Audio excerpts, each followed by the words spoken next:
Bonjour et bienvenue dans ce cours sur la résistance et la loi d'Ohm. La résistance électrique, elle se note grand R. L'unité de la résistance est le ohm. Le symbole qu'on utilise, c'est le symbole oméga, la lettre grecque oméga. Et nous utiliserons un ohmmètre pour mesurer les valeurs de résistance. L'ohmmètre se prépare de la façon suivante. La borne COM est la borne oméga, qui est commune, elle, à volt. Et le sélecteur sera sur les calibres dans cette zone ici en vert, où nous avons les multiples du ohm, c'est-à-dire le kiloohm, donc K pour kiloohm, et M, grand M pour mégaohm. Où trouve-t-on des résistances? Des résistances, nous en trouvons dans les sèche-cheveux, dans les consoles de jeux vidéo, dans les radiateurs électriques, les grille-pains, les téléphones, les ordinateurs, ou encore les lampes à incandescence. Ces appareils ont une chose en commun. Tous ces appareils chauffent. Ils chauffent. Alors, certains chauffent parce que c'est leur fonction principale. Je pense aux grille-pains, aux sèche-cheveux et aux radiateurs électriques. C'est une volonté d'utiliser la résistance électrique pour que ces appareils produisent de la chaleur, dégagent de l'énergie thermique. Mais pour les autres appareils, en fait, c'est un inconvénient. Il est inutile qu'une lampe chauffe, une lampe doit éclairer, c'est inutile qu'un ordinateur portable ou une console de jeu chauffe, c'est même un inconvénient tel qu'on est obligé de mettre des ventilateurs pour diminuer, pour dissiper cette énergie thermique et refroidir ainsi les appareils. Donc, une résistance électrique est un composant qui va dégager de l'énergie thermique parce que de l'électricité va circuler à l'intérieur. Nous allons voir ici dans cette vidéo l'évolution de la température d'une résistance. Pour ce faire, un générateur, une résistance, on mesure la température à l'aide d'un thermomètre numérique. Voyons ce que ça donne. Donc la température actuellement est de 19,9 degrés. Et si nous prenons la température de la résistance,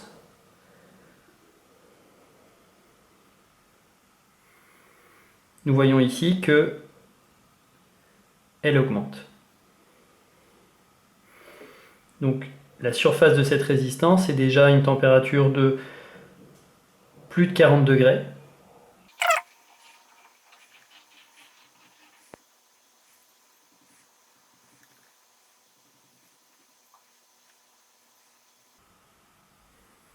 Donc à plus de 70 degrés Celsius, on pourrait, en mettant son doigt dessus, vraiment ressentir une sensation de brûlure.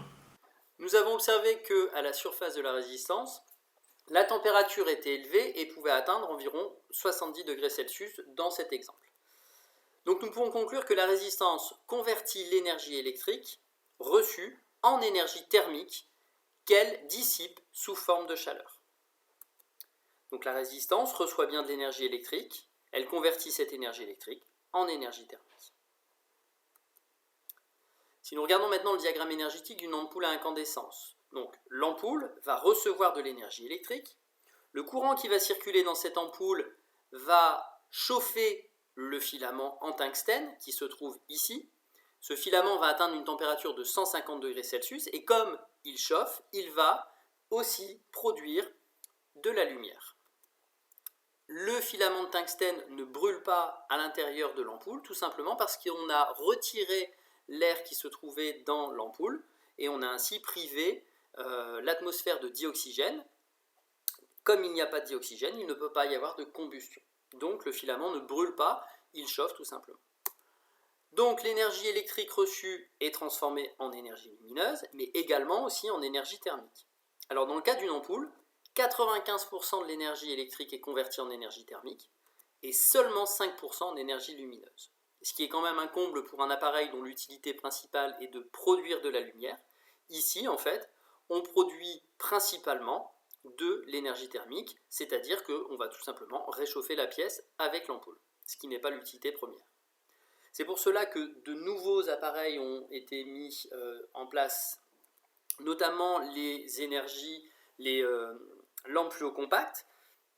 On aurait pu parler des LED aussi, mais c'est une autre technologie.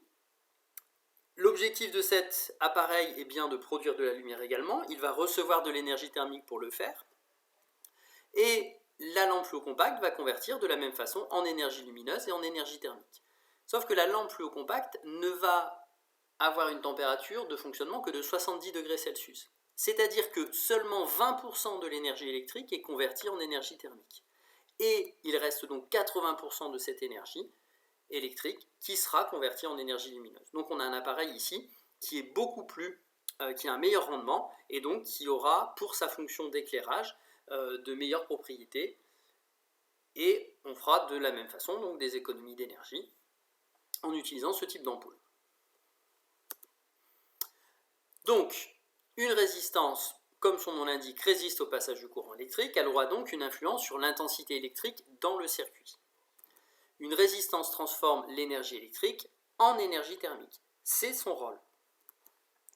On peut comprendre ceci avec cette petite analogie. On imagine ici un fil conducteur avec, à un moment donné, une résistance. On symbolise cette résistance par une réduction de la canalisation. On imagine ici des électrons qui circulent à l'intérieur de ce matériau, et lorsqu'ils arrivent sur un matériau plus résistif, donc avec une résistance plus importante, la place est moins importante, donc ils vont se resserrer, et ça crée en fait un échauffement. C'est un point positif pour les appareils de chauffage, bien entendu, puisque c'est ce qu'on cherche. Par contre, pour tous les autres appareils, le fait de produire de l'énergie thermique à partir d'énergie électrique parce qu'il y a des résistances, ce sont des pertes énergétiques. Je pense par exemple au cas du téléphone portable, de l'ordinateur, de la console de jeu, etc., etc., ou de la lampe. On ne souhaite pas produire de l'énergie thermique, donc c'est quelque chose qui est perdu.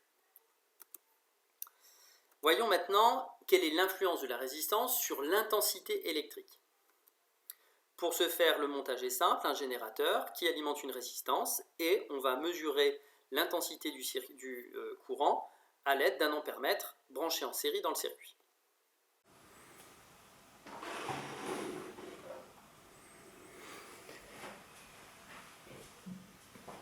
Nous allons voir ici dans cette expérience l'influence de la résistance sur l'intensité dans un circuit. Pour ce faire, nous allons utiliser donc cette alimentation qui va permettre d'alimenter une simple résistance.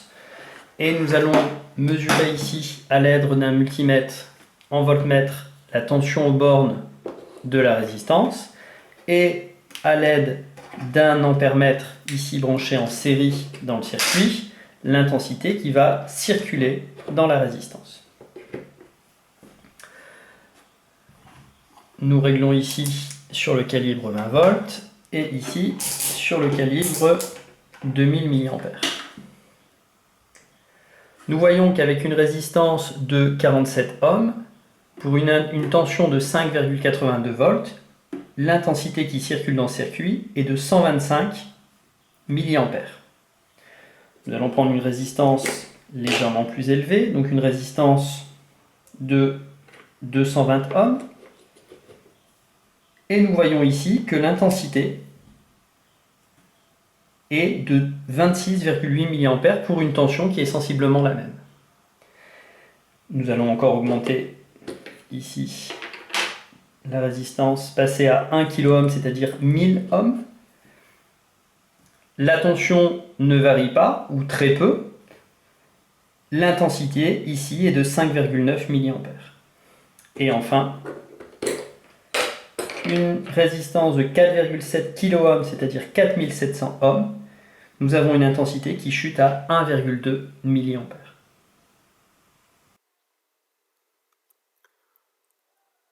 Nous avons vu très clairement que plus la résistance augmente, plus l'intensité qui circule dans le circuit diminue. L'intensité électrique qui circule diminue lorsque la valeur de la résistance augmente. Enfin, nous allons ici établir la relation entre l'intensité, la tension et la résistance. Ces trois grandeurs électriques sont reliées entre elles. Pour ce faire, nous allons, à l'aide d'un générateur variable, alimenter une résistance, mesurer l'intensité dans le circuit et mesurer la tension aux bornes de cette résistance. Voyons à présent ici l'expérience. Donc nous avons bien sur notre gauche un voltmètre qui est branché ici aux bornes, en dérivation aux bornes de la résistance, et un ampèremètre qui mesure l'intensité ici en série qui circulera dans le circuit. Nous pouvons voir que pour 0 V, nous avons bien une intensité de 0 mA, donc c'est notre première mesure. On allume le générateur et on va pouvoir faire la première mesure, attendre l'établissement de la tension pour prendre l'intensité.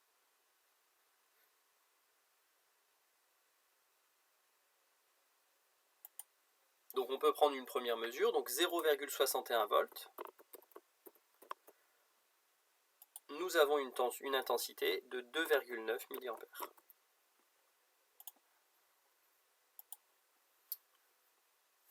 On augmente la tension ici et on voit que l'intensité augmente également. Donc deuxième mesure, 1,06 volts. Une intensité de 4,9 mA. Troisième mesure.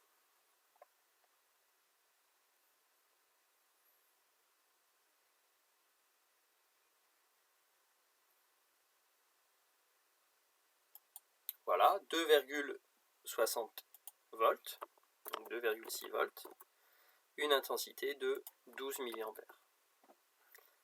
Et ainsi de suite.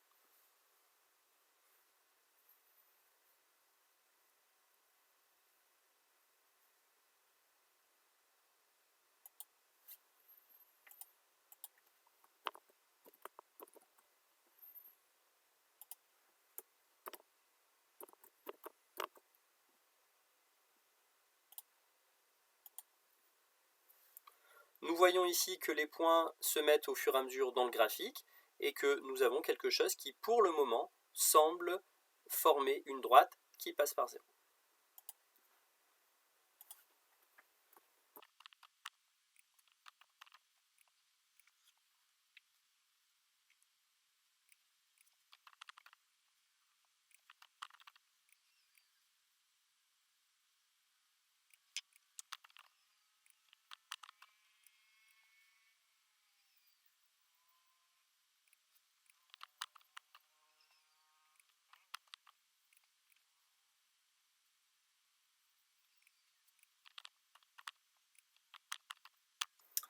Voilà, nous avons donc bien une série de mesures qui nous donne l'évolution de la tension en fonction de l'intensité, une droite qui passe par l'origine. Cela montre bien que nous avons une relation de proportionnalité entre la tension et l'intensité. Pour vérifier cette relation de proportionnalité, nous allons pouvoir calculer le coefficient de proportionnalité. Mais pour tous les calculs, en sciences physiques, on doit bien faire attention à être dans les unités du système international, les unités légales, qui sont pour la tension, le volt, et pour l'intensité, l'ampère. Donc nous allons convertir l'intensité en milliampères, la convertir en ampères. Donc 0 milliampères, ça fait 0 ampères. Et pour passer des milliampères aux ampères, on va tout simplement diviser par 1000, puisque 1 ampère, c'est 1000 milliampères. Donc ici, on va prendre l'intensité en milliampères, que l'on va diviser par 1000. Ça nous calcule automatiquement et on va pouvoir recopier cette formule sur l'ensemble des cellules. On peut maintenant calculer le coefficient de proportionnalité entre U et I. On va calculer le rapport U sur I. Donc U en volts divisé par I en ampères. Le calcul se fait automatiquement et on va pouvoir recopier cette formule sur l'ensemble des cellules. Première observation, on voit que les valeurs sont très très proches les unes des autres. L'écart maximal entre la plus petite ici qui est 210 et la plus grande qui est 217 ici n'est que de 7. Alors on verra plus tard 7 ohms, mais que de 7. Et 7 par rapport à 200, c'est vraiment très peu. On va calculer cette moyenne, la moyenne de toutes ces valeurs. Donc pour calculer la moyenne, on va faire la somme de toutes ces valeurs que l'on va diviser par le nombre de valeurs. Donc ici, nous avons 9 valeurs. On voit que nous avons une moyenne de 214,8 et ce chiffre est très très proche de la valeur indiquée par le constructeur pour la résistance qui est de 220 ohms. Ici, on montre par cette expérience que le rapport U sur I correspond à la valeur de la résistance. C'est la définition même de la résistance. La résistance d'un matériau va être définie par le rapport de la tension appliquée et de l'intensité qui circule. On peut calculer également l'écart entre la valeur théorique donc de 220 ohms, la valeur du constructeur de 220 ohms, moins la valeur que nous avons trouvée nous de 214,8. Cette différence, il faut la rapporter à la grandeur de référence, c'est-à-dire celle du constructeur, donc 220 ohms, et on va multiplier le tout par 100 pour l'avoir en pourcentage. Nous voyons ici que nous avons un écart qui n'est que de 2,4% par rapport à la valeur du constructeur.